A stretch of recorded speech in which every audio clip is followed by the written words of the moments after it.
வணக்கம். இலங்கை செய்திகளுடன் நான் நிரோஷன். விரிவான செய்திகளுக்கு முன் தலைப்புச் செய்திகள். மக்கள் விடுதலை முன்னணியின் 36வது கார்த்திகை வீரன் நினைவேந்தல் நிகழ்வில் வீரமரணம் அடைந்த கட்சி உறுப்பினர்களுக்கு ஜனாதிபதி மலரஞ்சலி. தேர்தல்கள் ஆணையாளர் நாயகம் சமன் ஸ்ரீ ரத்நாயக்க தனது நீண்டகால அரசு பணி காலத்தை நிறைவு செய்து ஓய்வு. வரவு செலவு திட்டம் குறித்து நாடாளுமன்றத்தில் நடைபெற்று வரும் விவாதத்தின் மத்தியில் அதன் இரண்டாம் வாசிப்பு மீதான வாக்கெடுப்பு இன்று மாலை. நுகைகுடையில் நடத்தவுள்ள பேரணி மக்களுக்காக அல்ல, மாறாக மீண்டும் தங்களுக்கான அதிகாரத்தை பெறும் முயற்சியாகும் என்று வசந்த முதலிகை தெரிவிப்பு. தொடர்வது விரிவான செய்திகள். மக்களின் வரிப்பணங்கள் முன்பாக எவ்வாறு அடிப்படைவாதத்தை ஊக்குவிப்பதற்காக பயன்படுத்தப்பட்டன என்பதனை புலனாய்வு அதிகாரிகளோடு நடந்த கலந்துரையாடலின் போது தாம் அறிந்து கொண்டதாக ஜனாதிபதி அனுருகுமார திசாநாயக்க தெரிவித்துள்ளார். கொழும்பு விகார மகாதேவி பூங்காவில் நடைபெற்ற மக்கள் விடுதலை முன்னணியின் 36வது கார்த்திகை வீரர் நினைவேந்த நிகழ்வில் உரையாற்றிய போது அவர் இதனை வெளிப்படுத்தினார். அவர் மேலும் தெரிவிக்கையில், தற்போதைய அரசாங்கம் உறுதியான பொருளாதார அடித்தளத்தை உருவாக்கியுள்ளதோடு அரசின் வருமானம் எதிர்பார்த்த அளவை விட அதிகரித்துள்ளது. இன்று நம் நாட்டின் பொருளாதாரம் ஊகிக்கக்கூடிய மட்டத்தில் இல்லாமல் தெளிவான முன்னேற்ற பாதையில் நகர்கிறது என்றும் குறிப்பிட்டார். இந்த நினைவேந்தல் நிகழ்வில் மக்கள் விடுதலை முன்னணியின் நிறுவனர் ரோகன விஜயவீர உட்பட வீரம் மரணம் அடைந்த கட்சி உறுப்பினர்களுக்கு மலரஞ்சலி செலுத்தப்பட்டது. தொடர்ந்து உரையாற்றிய ஜனாதிபதி, சமீபத்தில் புலனாய்வு அதிகாரிகளோடு நடத்தப்பட்ட கலந்துரையாடல்களில் அதிர்ச்சிகரமான தகவல்கள் வெளிப்பட்டது.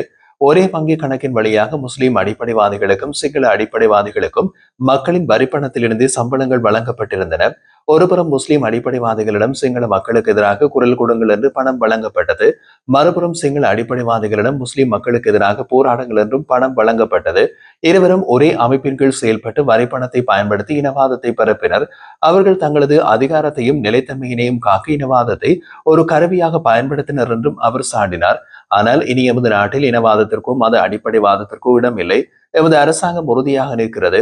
அதை எவராலும் கவிழ்க்க முடியாது என்று ஜனாதிபதி அனுருகுமார திசாநாயக்க உறுதியாக குறிப்பிட்டார். தேர்தல்கள் ஆணையாளர் நாயகம் சமன் ஸ்ரீ ரத்நாயக்க தனது நீண்டகால அரச பணிக்காலத்தை நிறைவு செய்து ஓய்வு பெறுவதாக அறிவித்துள்ளார். அவர் 2019 ஆண்டு அக்டோபர் 16 தேர்தல்கள் ஆணையாளர் நாயகமாக நியமிக்கப்பட்டு இதுவரை அந்த பதவியை வகித்து வந்தார். கடந்த 34 ஆண்டுகால அரசு சேவையில் பல்வேறு பொறுப்புகளை வெற்றிகரமாக வகித்த அவர் 2025 நவம்பர் 13 அரசு பணி வாழ்க்கையிலிருந்து உத்தியோகபூர்வமாக ஓய்வு பெற்றுள்ளார். சமன் ஸ்ரீ ரத்நாயக்க தனது பணிக்காலத்தில் நாட்டில் நடைபெற்ற முக்கிய தேர்தல்களின் நிர்வாகத்தை சிறப்பாக ஒருங்கிணைத்ததோடு தேர்தல் நடைமுறைகளின் வெளிப்படைத்தன்மையை உறுதி செய்வதிலும் முக்கிய பங்காற்றியவர் என்று அரசு வட்டாரங்கள் குறிப்பிடுகின்றன. ஓய்வை முன்னிட்டு வெளியிட்ட செய்தியில் அவர் கூறியதாவது, எனது பணிக்காலத்தின் முழு ஒத்துழைப்பையும் வழங்கிய முன்னாள் தேர்தல்கள் ஆணைய தலைவர்கள், ஆணைய உறுப்பினர்கள், அரசாங்க அதிகாரிகள், பொதுத்துறை ஊழியர்கள், அரசியல் பிரதிநிதிகள் மற்றும் ஊடகத்துறையினருக்கு மனமார்ந்த நன்றியை தெரிவித்துக் கொள்கின்றேன். தேர்தல் ஆணையத்தின் சுயாதீன தன்மையினை நிலைநிறுத்தும் முயற்சியில் ஒவ்வொருவரும் தங்களுடைய பங்கினை நேர்மையாக நிறைவேற்றினர் என்றார். அவர் மேலும் தனக்கு பிந்தைய தலைமுறையினருக்கும் தனது வாழ்த்துக்களை தெரிவித்து நாட்டின் சுதந்திரமான மற்றும் நியாயமான தேர்தல்களை நடத்துவதற்கான பணிகளை தொடர வேண்டும் என்று நம்பிக்கையினையும் வெளிப்படுத்தியுள்ளார். 2026 ஆண்டுக்கான வரவு செலவு திட்டம் குறித்து நாடாளுமன்றத்தில் நடைபெற்று வரும் விவாதத்தின் மத்தியில் தேசிய மக்கள் சக்தி இன்று வெள்ளிக்கிழமை தனது முதலாவது பெரிய அரசியல் சவாலை எதிர்கொள்கின்றது. இன்றைய தினம் மாலை வரவு செலவு திட்டத்தின் இரண்டாம் வாசிப்புக்கான வாக்கெடுப்பு நடைபெற உள்ளது. நிதி அமைச்சராக செயல்படும் ஜனாதிபதி அனுருகுமார திசாநாயக்க கடந்த 7 இந்த வரவு செலவு திட்டத்தை நாடாளுமன்றத்தில் சமர்ப்பித்தார்.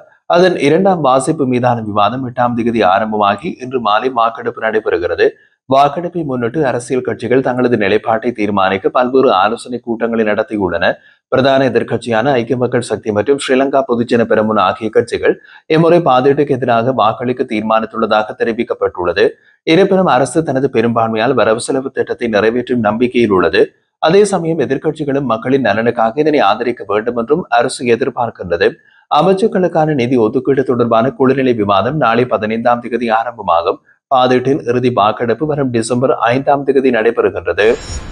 ஸ்ரீலங்கா பொதுஜன பெரமுனவும் ஐக்கிய தேசிய கட்சியும் வரும் 21 நுகைகுடையில் நடத்தவுள்ள பேரணிகள் மக்களுக்காக அல்ல, மாறாக மீண்டும் தங்களுக்கான அதிகாரத்தை பெறும் முயற்சியாகும் என்று முன்னணி சோசலிச கட்சியின் நிர்வாக உறுப்பினர் வசந்த முதலிகை தெரிவித்தார்.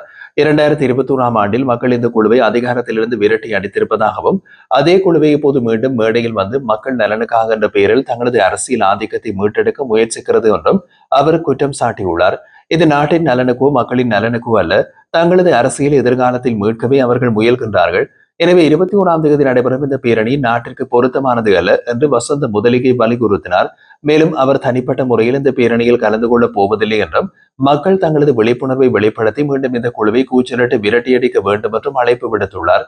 இதேவேளை குறித்த பேரணியில் முன்னாள் ஜனாதிபதிகள் உட்பட பல முக்கிய அரசியல் தலைவர்கள் கலந்து கொள்ள மாட்டார்கள் என்று அவர்கள் ஏற்கனவே வெளிப்படையாக அறிவித்துள்ளமையும் குறிப்பிடத்தக்கது. 2025ஆம் ஆண்டில் வாகன இறக்குமதி வரிகளின் மூலம் அரசுக்கு எதிர்பார்த்ததை விட 100 பில்லியனுக்கும் அதிகமான கூடுதல் வருமானம் கிடைத்துள்ளதாக பாராளுமன்ற தொடர்பாடல் திணைக்களம் வெளியிட்ட அறிக்கையில் தெரிவிக்கப்பட்டுள்ளது. இந்த கூடுதல் வருமானம் காரணமாக 2026ஆம் ஆண்டுக்கான நிதி திட்டங்கள் மற்றும் ஒதுக்கீடுகளை வடிவமைப்பது அரசு பக்கம் மேலும் எளிதாகியுள்ளதாகவும் அறிக்கையில் குறிப்பிடப்பட்டுள்ளது.